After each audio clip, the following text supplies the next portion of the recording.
Adventist World Radio, the voice of hope. Radio Adventista iraisam pirenena, miaraka amin'ny feo fanantenana.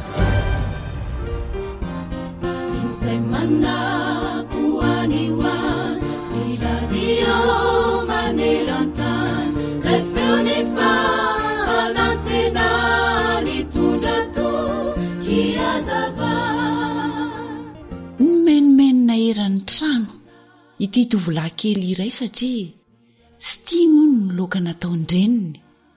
Dia hoy izy ny vazavaza, tsy mahatsiaro sambatra mihitsy ato amin'ity trano ity, sao ve mba homendry neny?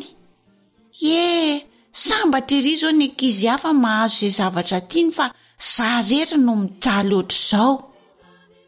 Dia nalahelo mafy tokoa ny renin'ilay tovolahy kely nandre izany teny-janany izany, ka nanapa-kevitra hitondra ilay zanany lahy kely hiaraka aminy hitsidika toerana fitaizana zazakamboty anankiray izay nisy ankizy mitovitovy taona taminy. Rehefa tonga tany amin'ilay toeram-pitaizana izy mianaka, dia nazavain-dreniny tamin'ilay zanany lahy fa tsy manana ray sy reny ireo zaza hitan'ireo, ary tsy maintsy mihinana izay sakafo atolotra azy ireo. Hitanao anaka, hoy reniny nanazava tamin'ny janany, ireo ankizy ireo dia tena maniry ny anana dada sy neny toanao, saingy tsy fidiny ho azy no kamboty toy izao. Jereo anie ireo ankizy ireo fa tsy afaka misafidy izay sakafo hohaniny, saingy ankasitrahany sady tiany izay omena azy. Jereo ihany koa fa tsy manana kilalao be dehibe toanao ireo ankizy kamboty ireo, kanefa dinioany ny hafaliany milalao Eny tokoa rankizy, ry tanora, matetika dia manao toy ity tovolahy kely ity isika. Tsy haintsika mihitsy ny makasitraka izay ananantsika sy izay ataon'ny ray aman-drenitsika, na dia efa miasa mafy sy mitady izay azony atao mba hahasoa sy hahafaly antsika aza izy ireo, fa dia ny mampitany fiainantsika amin'ny hafatrano no ataontsika. Rehefa tsy tanteraka ny sitrapontsika, dia sa manao teny sy fihetsika tena mampalahelo sy mandratra azy ireo isika, tahaka ny hoe mpiasa antsika sy mpanatanteraka ny sitrapontsika no antony asany sy mahavelona an'ireo ray aman-drenitsika eto tany. Tsy misy vidiny sy haja intsony ray aman-dreny matetika. Eny, aza andrasana ho tsy eo intsony dada sy neny izay ianao vao ahay ankasitraka ny nataony taminao. Aza andrasana ho fongana ny eo ampelantananao izay ianao vao ahay ankasitraka izay anananao. Eny, aza andrasana ho diso oriana loatra izay ianao vao ahatsiaro fa mila mankasitraka sy manaja. Izao no afatra ho antsika zanaka ao amin'ny Kolosianina 3:20 manao hoe: ianareo zanaka, manekiny ray aman-dreninareo amin'ny zavatra rehetra, fa ankasitrahana ao amin'ny Tompo izany. Dia tsaroanao ihany koa ve ny didy 10 ao amin'ny Eksodosy 20:12 miteny amintsika hoe: manaja ny rainao sy ny reninao mba ho maro andro ianao ao amin'ny tany izay omeny Jehovah Andriamanitra ao ho anao. Amen.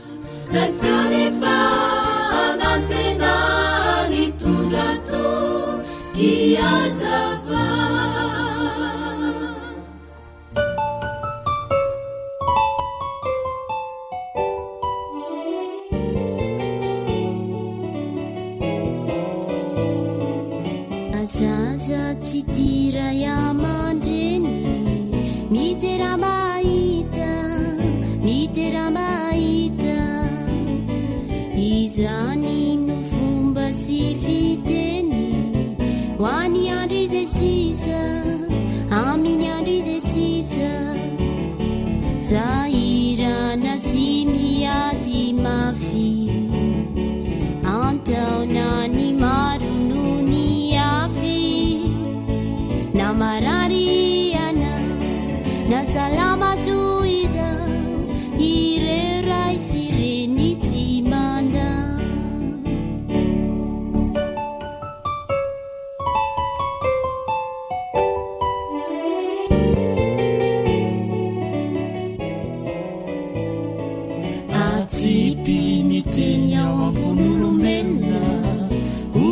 mahalala hoany mahalala ny maty aza tena maika fa mbola velona aokisika andala aokisika andala ny fona yanety manantena vity faty hoe valibabena manatany raina manatany renina teo maro andro iana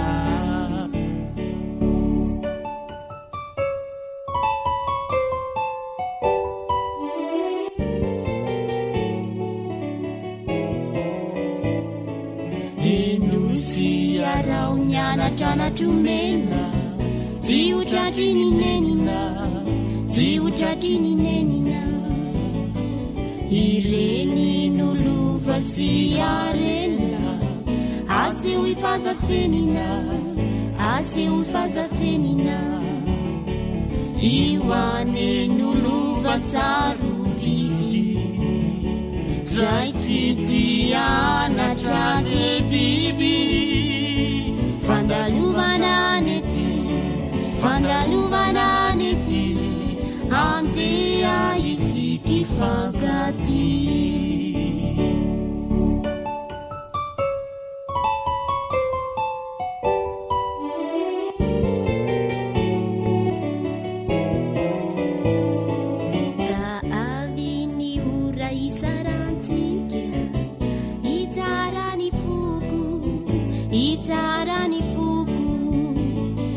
Inganeanareo samyotafita famay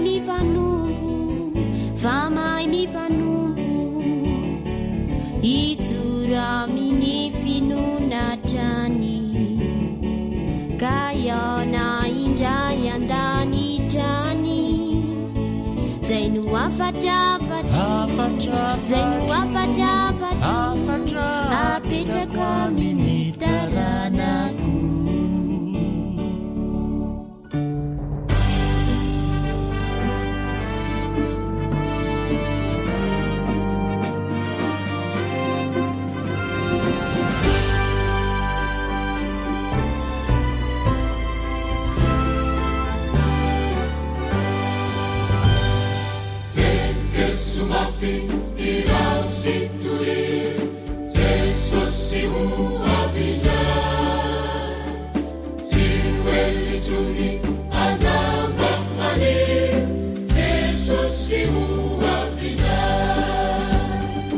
alasaro ny faminanin'ny baiboly alasaro ny faminanin'ny baiboly fianarana mitohitoy ireo faminaniana apokaliptika ao amin'ny baiboly no man'ny radio adventista iraisam-pirenena na ny feo fanantenana ho anao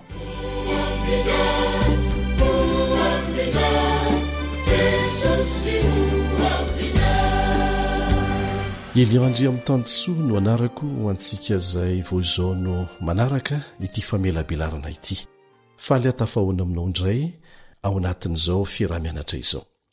Tsara ny mampatsiaro antsika mpiaramianatra fa mifampitohy izany hoe mifampiakina avokoa famelabelarana rehetra atao eto. Ka raha toa tsy teo ianao tamin'ny famelabelarana mikasika ny sabata sy ireo fiaramianatra hafa rehetra natao teto dia aza manahy fa azonao atao ny miaino sy maka an'izany ao amin'ny reto roy na adresy reto awr.org awr.org. Misy fandalinana soratra masina azonao arahana tsara koa ao.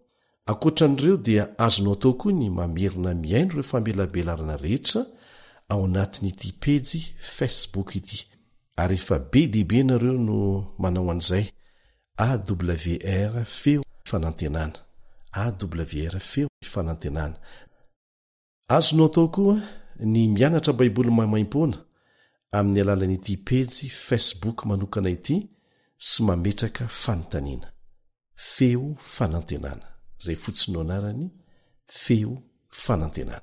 Ankoatr'ireo dia azonao atao ny miantso anay amin'ireo larana telefonina zay averimerinay matetika eto. Tamin'ny fiarahantsika nianatra farany dia nanaitra ny maro antsika izay voalaza ao amin'ny apokalipsy 7:7-7 apokalipsy 7:7 izay ho averintsika vakiny indray. Ary hitako fa endro nisy anjely hafa koa niakatra avy tany amin'ny fiposahan'ny masoandro, nanana ny fanombokasen'Andriamanitra velona, ary izy niantso ny anjely efatra izay navela nimba ny tany sy ny ranomasina tamin'ny feo maherina na hoe: aza manimba ny tany na ny ranomasina na ny hazo mandra-panisina itombokase eo amin'ny handry ny mpanompon'Andriamanitsika. Ity faran'ity zany no tena manitikitika ansaintsika. Aza manimba ny tany na ny ranomasina na ny hazo mandra-panisina itombokase eo amin'ny handry ny mpanompon'Andriamanitsika. Misy loza matsiravina ho avy milohan'ny avian'i Jesosy. Efa romotra te hiady ireo olona lianady avy amin'ny firenena samihafa maneran-tany. Mananontanyna ny faharavana nateraky ny faharatsiana amin'ny endriny samihafa. Dia ho avy koa moa ireo loza samihafa ho famaizan'Andriamanitra ny ratsy fanahy. Noho ny famindrapony dia tsy mbola velany hiatra ireo loza ireo, fa asainy hazon'ny anjely, ary lazainy mazava tsara ny antony eto hoe: mandra-panisy tombokase eo amin'ny andry ny mpanompon'Andriamanitsika. Ny rahantsika nianatra teto fa ny sabata no tombokasen'Andriamanitra. Mazava tsara ny filazanan'izany ao anatin'ny Baiboly. Miangavy ianao aho hiverina iaino ireo famelabelarana teo aloha mba ahitanao an'izay. Mety hanana eritreritra ny sasany amintsika hoe: miaro ny fotom-pampianarana eken'ny fiangonana indray ny AWR. Tsy tompoko. Tsy misy resaka kliantelisme eto na fivoizana fahamarinana mba hafana mahazo olona be dehibe ho mpanaraka ny tena. Tsia. Ny atonga anao ho mpanaraka madiodio an' Jesosy sy ny fahamarinany, izay ny tanjona. Fahamarinana azo porofoina ara-Baiboly, izay ihany no resantsika eto, ary azo hifanankalozan-kevitra tsara izany. Ny famonjena antsika tsirairay izao ny tanjona.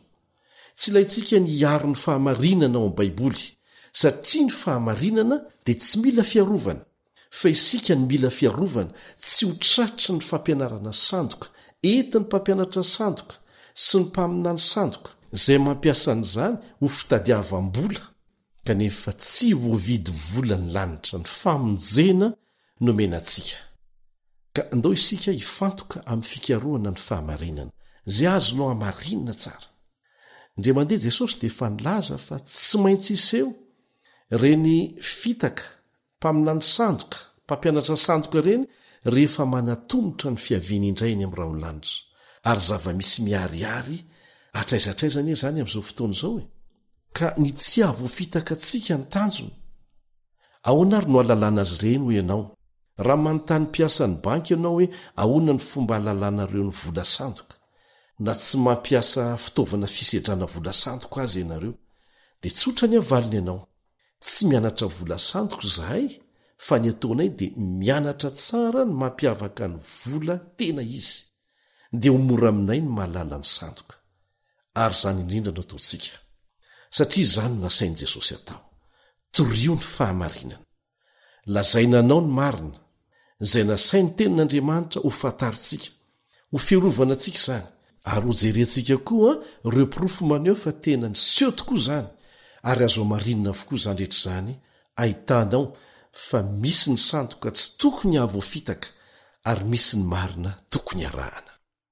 Eto am-boalohany dia tianay manamafy fa tsy natao hanenjehana na iza na fiangonana na olombelona ity famelabelarana ity, fa natao izany satria asain'Andriamanitra ataontsika ahalalany tsirairay marina, averina ihany, ho vavolombelona amin'ny firenena rehetra, hoy Jesosy, ahatonga ny tsirairay ho afaka manao safidy tsy antery, dia ny fitsaran'Andriamanitra no andiso na hanamarina izay nanao safidy diso fa tsy olombelona, satria izy izay tompony fahamarinana ny tompony teny farany. Zonao arak'izany ny alalan'ny marina, ary baiko avy amin'ny fahefan'i Jesosy no tsy maintsy ilazana an'izany maika. Andeha hivavaka isika ary miloha ny idirantsika amin'ny loha hevitra amin'ny tian'io ity. Rainay izay ny an-danitra, Tompo, raha sitrakao ataovy mailo tanteraka ny amin'ny andro ivelomanay izahay. Raha nito tsara ny sainay, sokafy ny fonay handray ny fahamarinanao. Ary no ny teninao dia ataovy mitandrina ny amin'izay tokony hatao izahay sy ny fomba tokony handraisanay an-tanana n'izany, satria te hanaraka ny lalana izay nizoranao izahay ary tsy te voavily any amin'ny lalana tsy izy. Raha io fantatray fa tiana ianao. Angatahany amin'ny anara-tsarobidy sy maherin'i Jesosy izany. Amen. Asa raha vao marika eo fa matetika ny zavatra anankiray tsy mifanaraka amin'izay fomba fisehony ity ivelany. Mety mamitaka ilay izy. Aka ohatra isika. Tamin'ny voalohany dia nosokajian'i Aristote ho bibikely ny hala. Haitsika le hala mandady ireny. Ny bibikely araka ny fantatra mantsy dia manana tongotra 9. Tsy nisy olona nanontany amin'ny hotenin'i Aristote io nandritra ny 700 taona hoe marina ve zany sa tsy nisy nanamarina koa. Ny ekeny rehetra fotsiny izay nolazainy satria olo malaza izy ary no heverin'ny olona ho bibikely fotsiny tokoa ny ala nandritra ny 100 taonany. Taty aoriana ela i Jean-Baptiste Lamarck no naneho ny tena marina rehefa nandinika tsara fa hay tsy ao anatin'ny sokajiny bibikely ny hala satria maninona manana tongotra 8 izy. Dia sokajy hafa mihitsy ny misy azy. Inona ny tiantsika ambara? Ny finoana anjambany zavatra anankiray nandritry ny taonjato maro iavana dia tsy mahatonga an'izany ho marina. Mety ho nisy io ve fomba fanao ny mpanompo sampy anankiray na maromaro tahaka ireo hevitra nofikirina ela no mitsofoka tao amin'ny fiangonana kristianina kanefa mety tsy ho voamaritsika akory. Mety ho efa nanaiky zavatra diso ve ny maro teo amin'ny toerany fahamarinana ary olona vitsiny nanontanyny amin'izany. Mety ho efa nanaiky fanaon-drazana ve ny fiangonana kristianina hanakonana ny lalàn'Andriamanitra. Misy fanao efa tranainy be efa ela ary maro ny tsy nafantatra intsony ny endohany. Fanao ara-pivavahana izay saika ekeny kristianina maro ary mihevitra izy ireo fa manaraka ny lalàn'Andriamanitra amin'izany. Nefa ny tena marina dia ny fisainan'olombelona izay natsofoka ao anatin'ny fivavahana kristianina no arahany. Andriamanitra moa tsy mijery ny andro ny tsy fahalalana, fa rehefa mahafantatra ny marina isika dia manasa antsika izy hanaraka an'izany. Dia ary aloha averintsika vetivety ny filamatry ny fiarahantsika mianatra eto hoe ahoana ilay izy? Raha ao amin'ny Baiboly dia inoko, raha mifanohitra amin'ny Baiboly dia tsy natao azany. Ahoana tsara? Raha ao amin'ny Baiboly dia inoko, raha mifanohitra amin'ny Baiboly dia tsy natao azany. Ndao ary iroso isika. Milaza ny bokin'ny Apokalipsy fa Satana dia hiezaka handiso lalana ny fiangonana kristianina. Ary tokony ho efampoizitsika anie zany satria fahavalon'Andriamanitra izy. Hoy ny voalaza ao amin'ny Apokalipsy 12:7. Apokalipsy 12:7. Ary nazera ilay dragona dia ilay menarana ela izay atao hoe devoly sy Satana izay mamitaka izao tontolo izao dia nazera tamin'ny tany izy ary ny anjeliny koa niaraka nazera taminy. Inona no ataony? Mamitaka izao tontolo izao. Ka aoka isika tsy eritreritra fa izay zavatra rehetra efa misy dia efa tsy maintsy marina avokoa. Mila mandinika tsara satria mpamitaka Satana indrindra feo amin'ny lafiny ara-pivavahana. Ny tanjony mantsy dia ny anongana trano seza fiandrianan'Andriamanitra. Tsy vitan'izany tany an-danitra dia miezaka izy mba hanao an'izany ety an-tany kanefa zavatra tsy hisy intsony izany. Fa valo efa resy Satana ary miandry ny vali ny asany fotsiny. Fa ny fantohany ady eo amin'Andriamanitra sy Satana amin'izao fotoana izao dia ny fandresena lahatra atsika olombelona izay nomen'Andriamanitra safidy. Hanaraka ny Satana na hanaraka an'Andriamanitra. Izay zany no ifantohany ady fa tsy maintsy hifarana izany. Fa melohany hamarana an'Andriamanitra tanteraka ny tantaran'ny fahotana sy ny vokany miaraka ny Satana dia tsy maintsy avela andalo fitsapahana aloha sika. Ho hita hoe handresy satsia tahaka ny Adama sy Eva. ary tsy maintsy lazaina ny olona rehetra koa ny marina mba tsy hisy laza hoe zay tsy nahalalanaizany dia aorinan'izay zany a dia rariny amin'izay Andriamanitra mampiatra didi-pitsarana farany ho an'ny ratsy rehetra.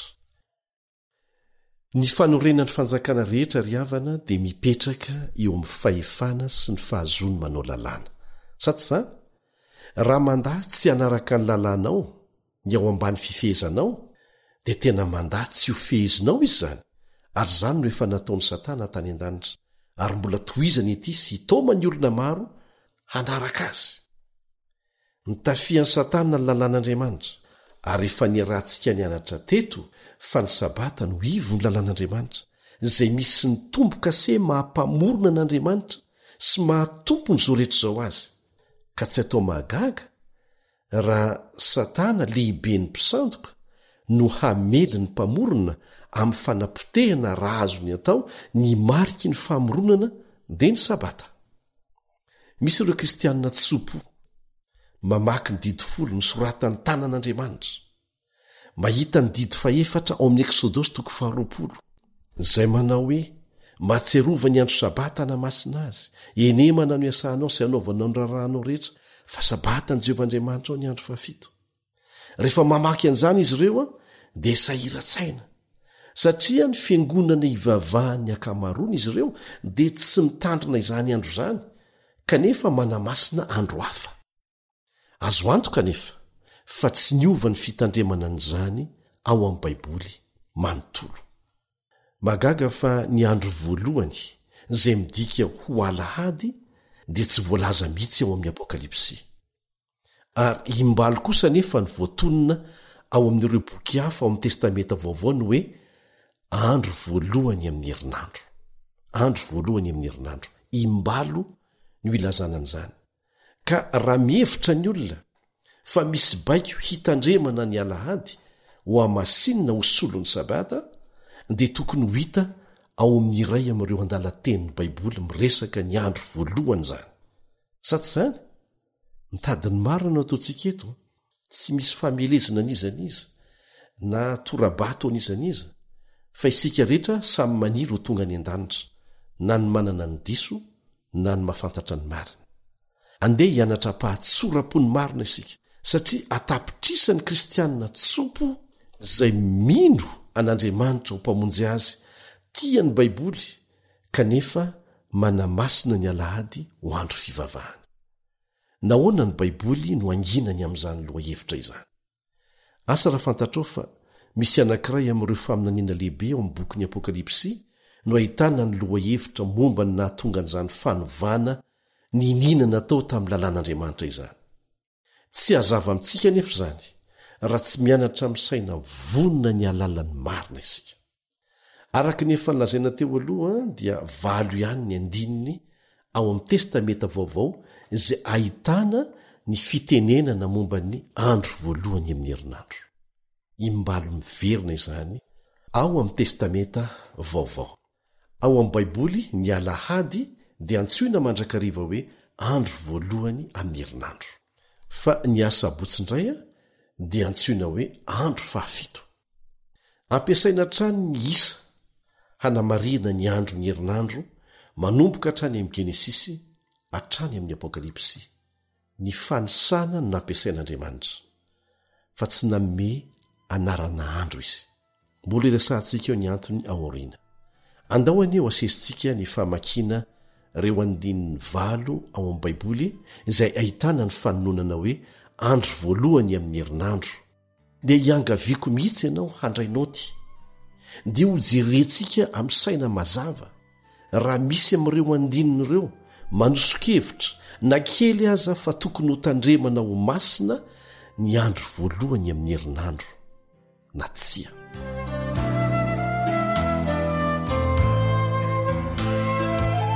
Ho jerentsika avy hatrany ary ny voalohany ao Marka 5:7. Marka 5:7. Rehefa nitsangana tamin'ny marainan'ny andro voalohany amin'ny herinandro Jesosy dia niseho voalohany tamin'ny Maria Magdalena ilay namoahany demônia 7 izy. Hitantsika eto izany fa tamin'ny andro voalohany herinandro na alahady nitsanganan Jesosy tamin'ny maty.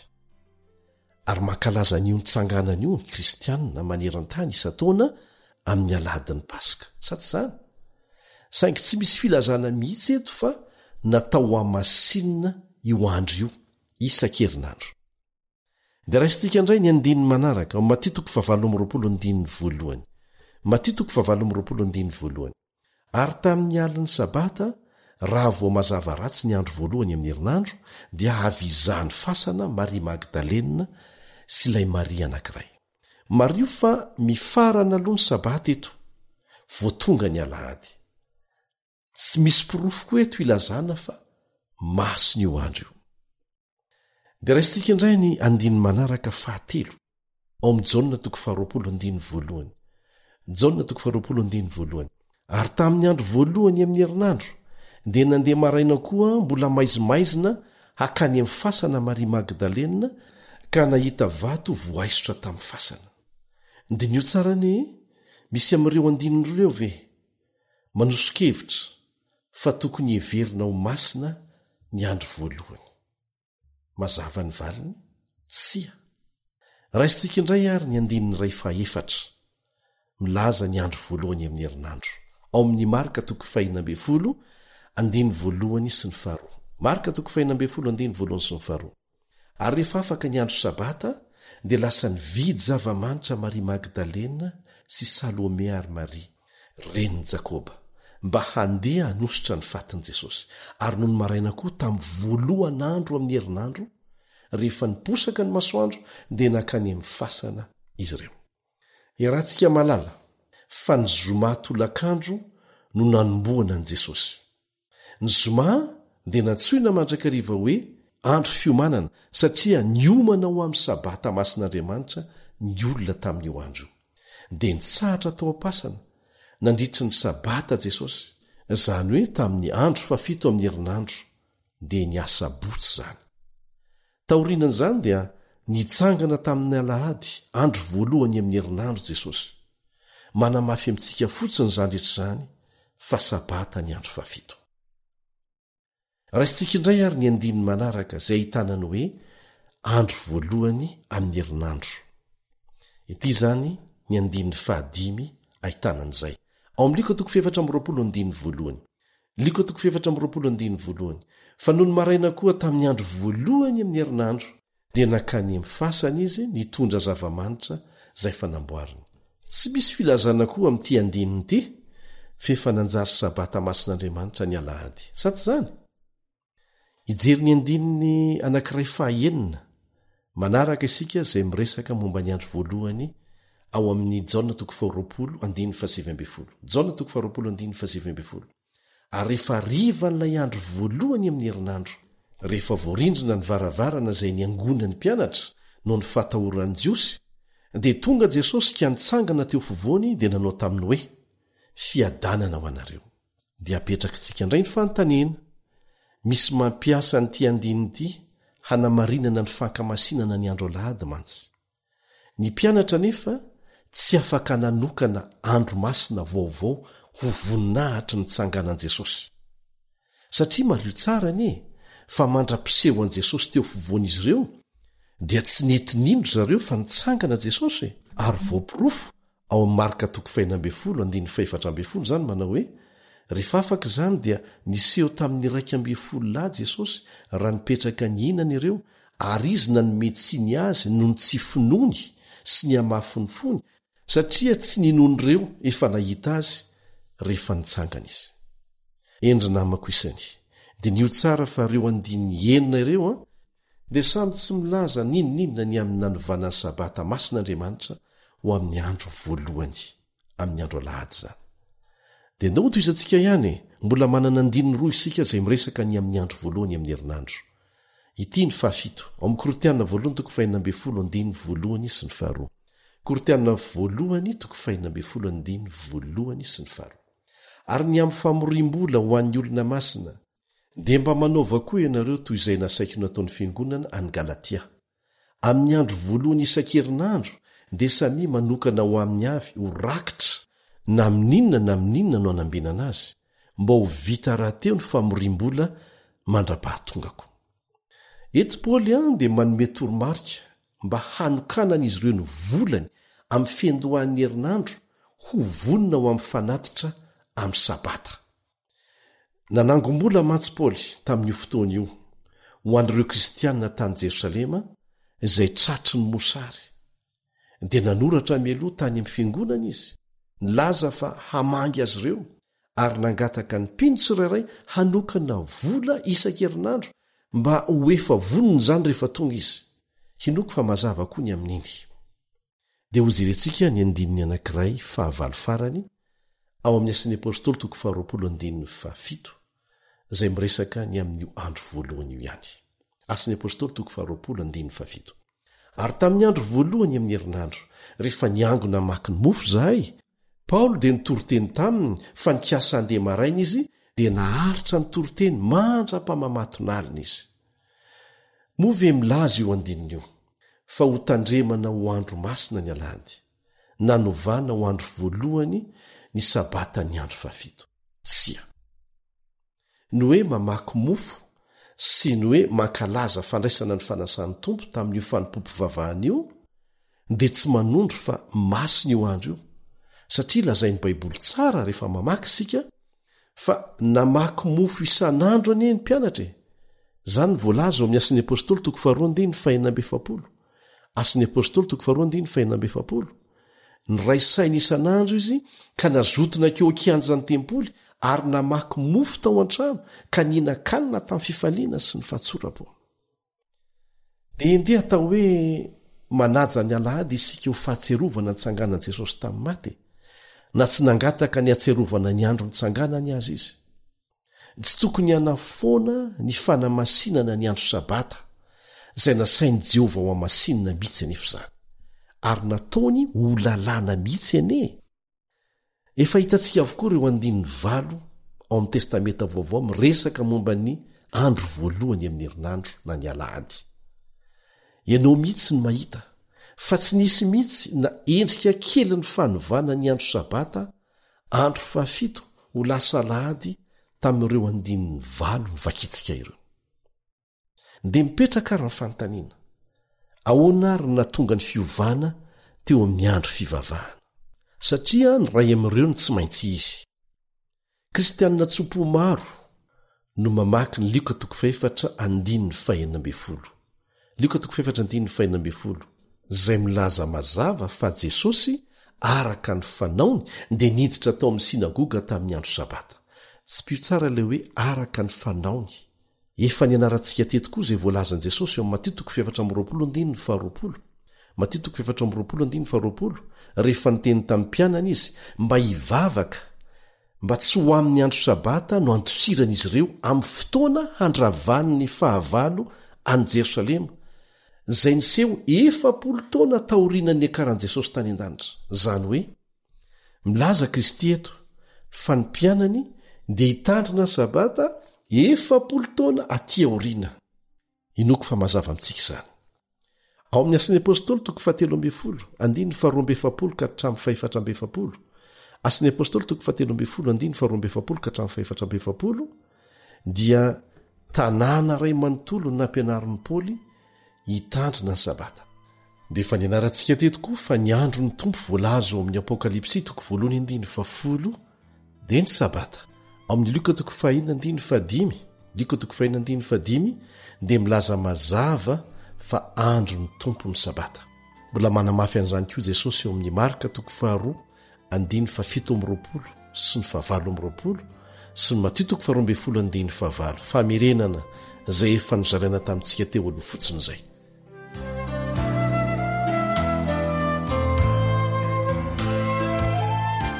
Dia sahiran-tsaina isika ary manontany tena hoe iza nanova ny sabatany Baiboly raha izany? Azo antoka fa tsy Andriamanitra, satria izao nolazain'ny Baiboly eo Malaki 3:7. Malaki 3:7 izaho Jehova dia tsy miova. Ary Jesosy tenany mihitsy koa no niteny fa mandra-pahafoana ny lanitra sy ny tany dia tsy hisy ho foana amin'ireo didy folo ireo eo anivon'izany ny sabata. Mampahery ny malala fa Jehova dia tsy miova, fa isika no vadibadika ohatran'ny lelamay miovaova foana, izay moa maha olombelona efa simba ny fahotanantsika. tena antony anankiray hitiavako an'Andriamanitra izay izy tsy miova izay. Ary amafisiny mazava ao amin'ny Hebreo 13:15 Hebreo 13:15 fa Jesosy Kristy no tsy miova omaly sy anio ary mandrakizay. Arak'izany dia tsy nanova ny sabata Andriamanitra, tsy nanova ny sabata Jesosy, ary tsy nikasa hanova ny sabata koa ny mpianatra sy ny apôstôly. Ka izao ny fanentanana ataon'Andriamanitra amintsika menakavy eo anatrehan'izany. Ao amin'ny asan'ny apôstôly 5:7. Asan'ny apôstôly 5:7. Andriamanitra ny tokony ekena mihoatra noho ny olona. Ahoana hoe Andriamanitra ny tokony ekena mihoatra noho ny olona? Resaka fivavahana amin'ilay Andriamanitra namorona sy namonjy antsika rahateo izy ity, fa tsy resaka fanajana hevitr'olombelona na antokon'olombelona. Ka izao ary ny fanontaniana, iza ary nanao an'izany fanovana izany? Aza manafa afaka milaza mazava an'izany ny Baiboly. Aokosika hazoto hianatra, ary hianatra amin'ny fahatsorako. Ao amin'ny Apokalipsy 7:13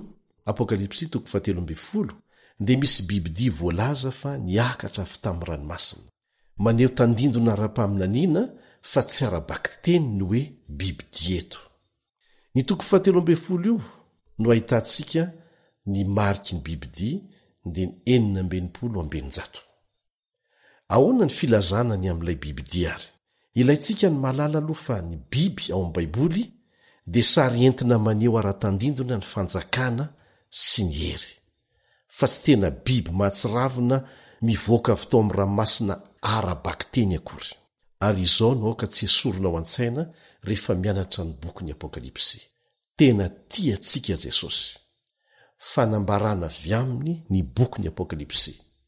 Io boky io dia nianarantsika teto, fa tsy boky mistery. Tena taratasy mpitiavana ao antsika io boky io. Ataovy an-tsaina trano izany eo am-pamakiana azy, ary azagaga isika raha mampita ny afatra sasany ao amin'ny Apokalipsy izy amin'ny endriky ny tandindona. Tena fahendrena nanaovany an'izany ary mbola ho hitantsika ao anatin'ny fiarah-mianatra oriana. Vakiantsika ary ny Apokalipsy 13:1. Apokalipsy 13:1. Ary nitsangana teo ambony fasiky ny ranomasina izy, ary hitako fa indro nisy bibidia niakatra avy tamin'ny ranomasina na natandroka 10 sy loha 7, ary tamin'ny tandrony dia nisy diadema 10, ary tamin'ny lohany dia nisy anarana fitenenan-dratsy. Tena ohatra feno ty hita ity. Biby ao amin'ny Baiboly izy io, izay maneho fanjakana na hery ara-pivavahana sy politika. Voalaza eto fa io hery izay miseho io dia hery fitenenan-dratsy mitaky ny zosy ny fahefana izay an'Andriamanitra irery izy. Dia izao ny toyiny, ary ny bibidia izay efa hitako dia tahaka ny leoparda, ary ny tongony tahaka ny bera, ary ny vavany tahaka ny vavan'ny liona, ary ilay dragona nanome azy ny heriny sy ny seza fiandrianany ary fahefana lehibe. Mitoy ihany ny fikaroana ataontsika. Iza moa ny dragona? Voalaza ao amin'ny Apokalipsy 12:9. Apokalipsy 12:9. Fa Satana no dragona. Araka ny voalaza eto dia vontosany Satana, omeny Satana hery lehibe ity fahefana ity, ary dia miaino azy anjamba n'izao tontolo izao rehefa mamoaka ny lalàny manokana izy, fa tsy lalàna avy amin'Andriamanitra. Dia nanjary lasibatra manoka ny famelezan'ny Satana ny sabata. Hotoizantsika ihany ny fikaroana. Mba ahalalàna ny amin'io bibidia io, dia iverina ny bokin'ny Daniela 7 isika. Sary mitovy amin'izay voalaza ao amin'ny Apokalipsy 13 mantsy no hitantsika ao amin'ny Daniela 7. Dia ny liona zany, ny bera, ny leoparda ary ny dragona. Ny Daniela 7 dia manome antsika ny fanalahidy ahafahana mamoa ny Apokalipsy 13. Mba atakarantsika ny lohahevitra manontolo momba n'ilay bibidia sy ny 490. Tiako ny fomba nandroatan'Andriamanitra ny teniny hatramin'ny voalohany ka hatramin'ny farandriavana. Mifameno avokoa ny zavatra rehetra ao anatin'ny tenin'Andriamanitra, ary samy ilainao ny ampahany kely amin'izy rehetra, izay samy tsisy mifanipaka na iray aza. Andeha ho jerentsika ary ny Daniela 7:1-7. Daniela 7:7 dia niteny Daniela ka nanao hoe nahita tamin'ny fahitako tamin'ny alina aho fa indreo ny rivotra efatra ny lanitra nibosesika teny amin'ny ranomasina lehibe ary nisy biby efatra lehibe samihafa niakatra avy tamin'ny ranomasina. Maro izao fanalahidy alalàna ny faminaniany baiboly zao a. Iza ireo biby lazain'ireo? Zao ny vakitsika eo amin'ny Daniela 7:7. Daniela 7:7. Ireo biby lehibe efatra ireo dia mpanjaka efatra zay hitsangana avy amin'ny tany. Mpanjaka zany no asehoan'ireo biby ireo. Dia lazainy mazava eo amin'ny Daniela 7:7. Daniela 7:7 fa ilay faefatra amin'ny biby dia fanjakana faefatra ety ambonin'ny tany. Eto zany dia nahita biby efatra Daniela zay maneho fanjakana efatra. Ireo fanjakana ny feny tany nanomboka tamin'ny andron'ny Daniela dia nitranga nanaraka ny fizotry ny fotoana zay nolazai ny faminaniana mazava araka ny nanehoan'Andriamanitra azy tamin'ny Daniela miloha. Raha niaraka taminay ianao hatramin'ny fiandohana ary nanaraka ny famelabelarana voalohany dia ho tsaroanao fa nahita fanjakana efatra ny fandimby teto tany sika voalaza ao amin'ny Daniela 2 zay tanteraka teo amin'ny tantara arabaky teny zany. Nampahay tantara mino an'Andriamanitra nampahay tantara tsy mino an'Andriamanitra dia manaiky an'izany. Azonao atao tsara ny mamerina miaino an'ireo famelabelarana rehetra teo aloha amin'ny alalan'ireo roy na adresy omena ianao matetika eto. Raha afaka mandray-tsoratra ianao dia raiso vetivety ity roy ity averin'andre mandeha indray zany. feofanantenana.org feofanantenana.org mitambatra ilay hoe feo fanantenana. Ary jerenao anaty pejy FB koa zany ity no anarany AWR feo ny fanantenana. AWR feo ny fanantenana. Fandao ho toizantsika ny lesona. Ireo metaly teo amin'ny sary olona naseho an'i Daniela dia maneho ireo fanjakana lehibe ny sesy teto tany nanomboka tamin'ny fanjakan'ny Babilôna, ny tombiasan'ny Mediana sy ny Persianina, Mediana sy ny Persianina ny tombiasan'ny Grika, avy eo ny Grika ny tombiasan'ny Romanina. Taorian'izay dia fanjakana ny zarazara, Eropa amin'ny zarazara no hita, zay mbola hitantsika hatramin'izao. Anara-tsy very sisany zany hoe Union Européenne zany. Fa na dia hiezaka mafy ampitambatra hery sy arena azy izy ireo dia tsy hisy mihitsy zany araka ny voalazan'ny faminaniana mandra-piavon'ny tompo eny amin'ny raony lanitra. Tsy vitany hoe mbola betsaka ireo firenena tsy tafiditra ao fa nareo efa ao aza dia mizarazara misy aza ny lasa indray. Misy foana ny matanjaka sy ny malemikeo etsy andanin'izay araka ny voalazan'ny faminaniana. Mitovy ihany ny faminaniana no menan'i Daniela ao amin'ny Daniela 2 sy ny Daniela 7. Fa ny fahitana naseho an'i Daniela ao amin'ny Daniela 7 zay maneho ireo fanjakana efatra ny fandimby ihany amin'ny endriky ny biby dia naseho an'Andriamanitra nomen'Andriamanitra mba hanampy antsika hanome fanampy-panazavana ho an'ny fahitana ao amin'ny Daniela 2 zay fa nianarantsika. Aseho mazava ao amin'ny fahitana nomena azy eo amin'ny Daniela 7 ny fahefana iseho aoriana ny fizarazaran'ny Eropa.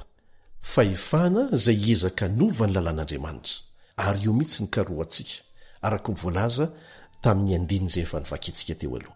Jereo ny fomba ilazan'ny baiboly miloha ny amin'ireo toe-javatra ireo ary hita mazava tsara ny anamafisany tantara ny zavatra ny tranga azo marinina tsara zany. Inona ary nampiavaka azy?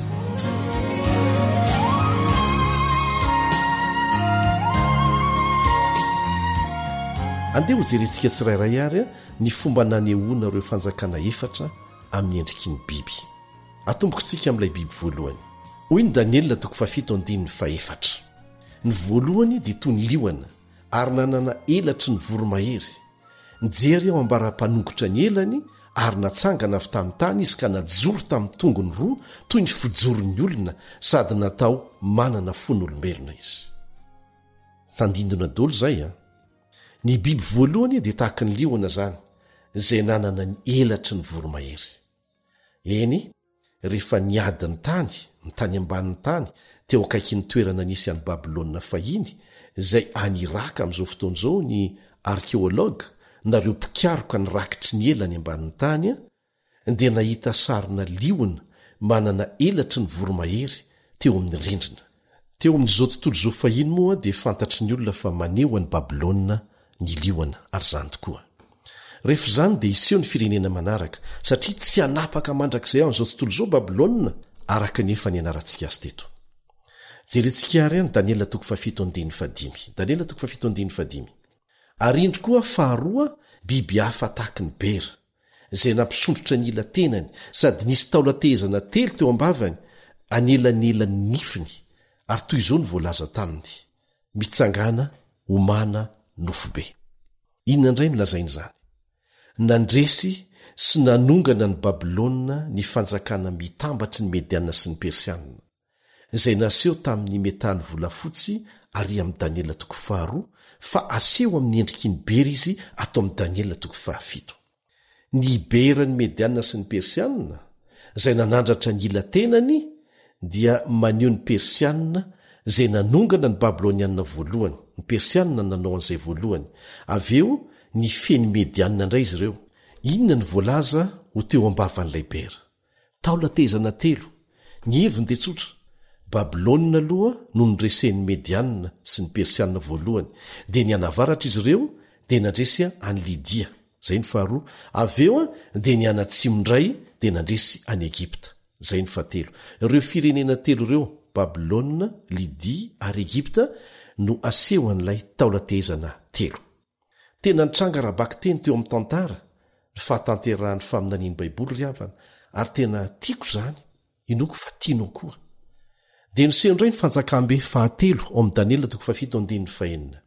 Ary no ny afaka izany dia nahita aho fa indro nisy hafa koa toy ny leoparda izay nanana elaborona 4 teo an-damosiny ary io biby io nanana loha 4 ary nomena fanapahana izy. Inona indray ny dikan'izany? Ny fanjakana Grika ny fanjakana fahatelo izay voalaza miloha amin'ny faminaniana no menan'i Daniela fa hitsangana. Fantadaza tamin'izany Aleksandra lehibe, mpitaritafika Grika. 30 taona mahery kely fotsiny izy raha nandresy ny medianina sy ny persianina. Haingam-pandeha tahaka ny leoparda ny fanjakana Grika tamin'ny fanafiana izay nataony. Dia maneho inona kosa ireo loha 4? Maty teo amin'ny 730 taona ny Aleksandra lehibe. Tsy mba tahaka ny akamaroan'ny fanjakana nefa no niseho, satria tsy ny zanaky Aleksandra no naka ny sezafiandrianana, fa jeneraly 4 no nizara ny fanjakana, ary samy nakampahany mba ho fehezina izy ireo. Zany ilay leoparda nanana loha 4, zay no heviny. Ndeha ho toizana ihany. Iny indray no anehoana ny fanjakana fa 4 ao amin'ny Daniela 7, izay efa naseho azy tamin'ny endriky ny ranjovy taria amin'ny Daniela 7. Daniela 7:7. Daniela 7:7 nivakitsika. No ny afaka izany dia nahita tamin'ny fahitana tamin'ny alina aho ary indro ny fa 4 biby mahatsiravina sady matanjaka sy mahery indrindra ary nanana nify vy lehibe izy, nihinana sy nanotaota izy ary ny sisa tsy laniny dia nososen'ny tongony ary hafa noho ny biby rehetra teo alohany izy sady nanana tandroka 10. Ahoana indray ity? Maneho ny fanjakan'ny Roma ity biby fa 4 ity izay nandresin'ny Grika. Mitondra antsika makany amin'ny fotoan'andron'i Kristy, izany vanim-potoana izany, ny fotoana nahatongavan'i Jesosy voalohany tetỳ an-tany. Tsarofo fa nitombo tao amin'ny fanjakamben'ny Romanina ny fiangonana kristianina. Aseho amin'ny Baiboly mazava ny naharavan'ny fanjakambe Romanina tamin'ny sary anohatra ny ratsa-tongotra teo amin'ilay sary olona ao amin'ny Daniela 2, izay aseho amin'ny tandroka 10 kosa ato amin'ny Daniela 7 amin'ilay biby fa 4. Voalaza teo fa nanana tandroka 10 ilay biby fa 4. Milaza ny tantara fa lasa voazarazara ho 10 lehibe Roma. Ary mahavariana izany. Mampitolagaga ny mpahi-tantara rehetra izay namaky ny Baiboly ny fahatanterahan'ireo faminaniana naseho an'i Daniela mikasika ireo fanjakana lehibe ny fandimby ireo nanomboka teo amin'ny fanjakan'ny Babilônianina hatrany amin'ny fihevian'i Jesosy mihitsy. Ary tokony hampiorina mafy ny fatokitsika an'Andriamanitra izany. Rehefa nanambara ireo faminaniana mikasika ny ho avy Andriamanitra dia tsy nisy diso ny fahatanteran'izy ireny teo amin'ny tantara. Ary amafisina ihany fa azo amarinina tsara. Tanteraka avokoa ireo faminaniana maneho an'ireo firenena lehibe ny fandimby nanomboka teo amin'ny Babilôna, Mediana sy ny Persianina, Grika, ny Romanina, zay lasa fanjakana ny zarazara manerana ny Eropa manokana sy zao tontolo zao mihitsy. Tsy tambatra mihitsy ireo ny voalaza ny faminaniana amin'ny Daniela 4 mandra-patonga ilay vato sy ny endahantanana zay mamara ny faminaniana lehibe io ary maneho ny fihevian'i Jesosy indray eny amin'ny rahony lanitra. Eo ampiandrasana ny fahatanterahany io ampahany farany indrindra amin'io faminaniana io sika riavana. Ary zao tahaka nahatanterahan'ireo teo alohany no tsy maintsy hatanteraka an'ity farany ity. Efa miseho avokoa ny toe-javatra nylazain'i Jesosy fa famantarana ny fiheviany indray eny amin'ny rahony lanitra. Anisan'izany ny fitorianany filazantsara aingana dia aingana tahaka ny fanidiny anjely eny ifovoan'ny lanitra ho fampiomanana ny olona rehetra maneran tany, ho vavolombelona amin'ny firenena rehetra.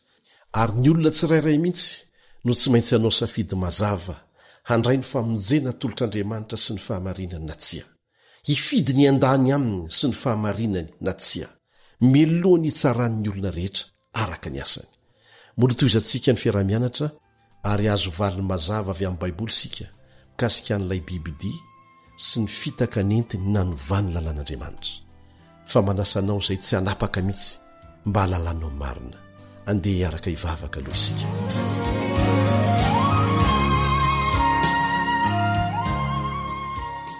Rainay izay ny an-danitra misaotra noho ny fahamarinana lehibe izay nasehonao anay tao amin'ny teninao. Tsy navelanao hitaintaina ny amin'ny hoavy izahay no ny toe-javatra izay miseho amin'izao fotoana izao fa efa nambaranao mialoha izany ary ny faratampony dia ny fiavianao indray ny amin'ny rahony lanitra. Ataovy Tompo izay hahatonga anay ho voninao amin'izany. Misaotra anao no ireto mpiaino ireto izay mazoto mianatra ny teninao amin'ny fahatsoram-po. Angatahanay ny fanazavan-tsaina hatrany avy aminao. Amin'ny anaran'i Jesosy. Amen.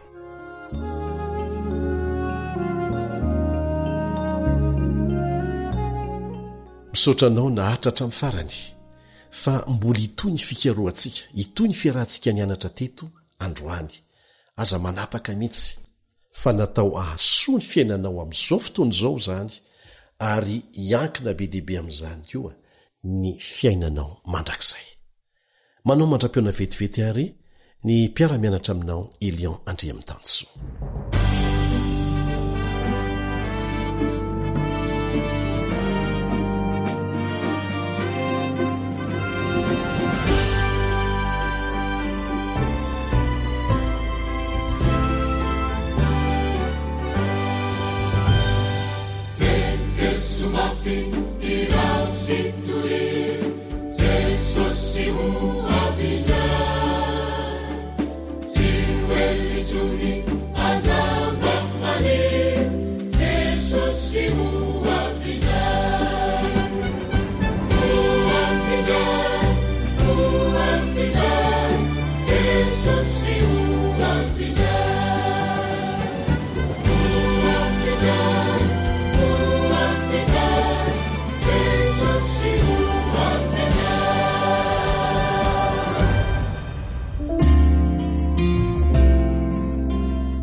Ny farany zavatra rehetra koa hendre ka mahonona tena ho amin'ny fivavahana.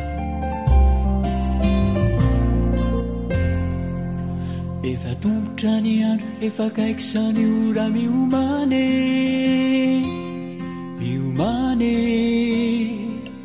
miomana miazakazaka ny andro miazakazaka ny taona totsitagny miomana fa ho avy ny faharany tsy hoela kely sisa dia isokatra ny lanitra eny ambony tsy hoele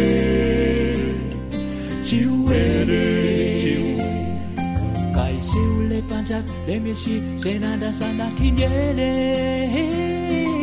ho avindray eny andrahorilany tery manateny izao dia ny mbola azo atao miomane mibeba mivava miova mitoetra ratsy mahazatry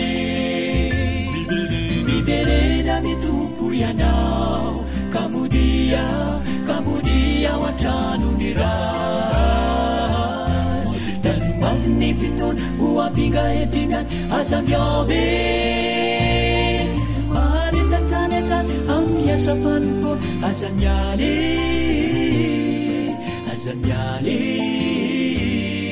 miomana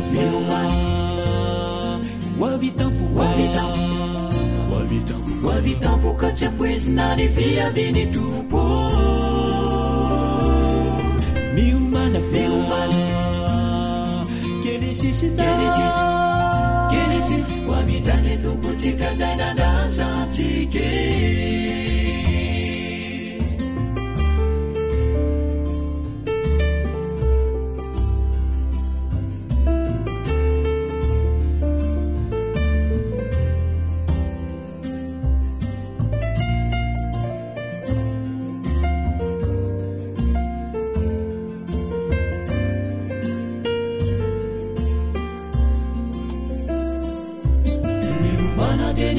deny molazo atao miomane mideka mivava miova mitoetra ratsy mahazaty miverena mitompo ianao kamodia ao an-tranony ray danymaminy finoana ho ampinga etinany aza miave maharendatrany atrany amiasa fanompo aza mialy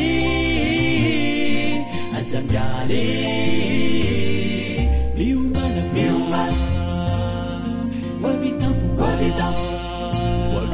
hoavitampo ka tsy ampoezina ny viaviny tompo miomana kelisisy hoavitany tompo tsika zay nandasantsike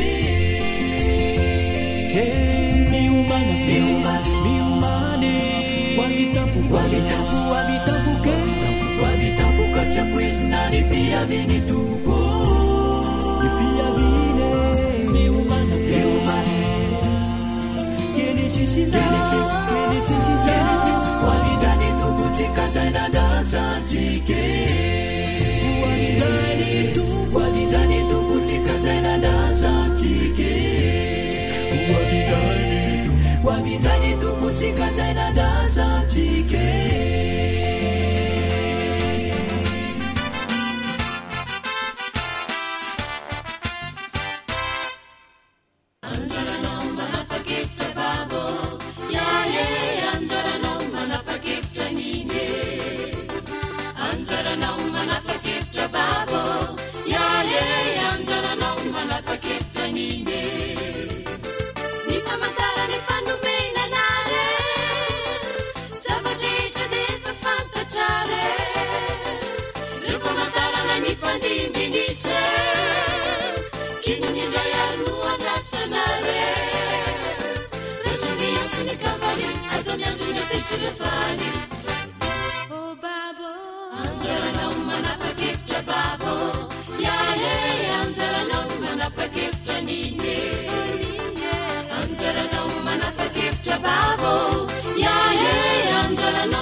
Adventist World Radio, the voice of hope. Radio feo fanantenana. Narahanao teo ny fandaharana no vokariny ny feo fanantenana amin'ny teny malagasy izay azonao averina sy alaina maimaimpoana amin'ny alalan'ny YouTube, Facebook, feo fanantenana. Mirary 420 ora finaritra ho anao ny AWR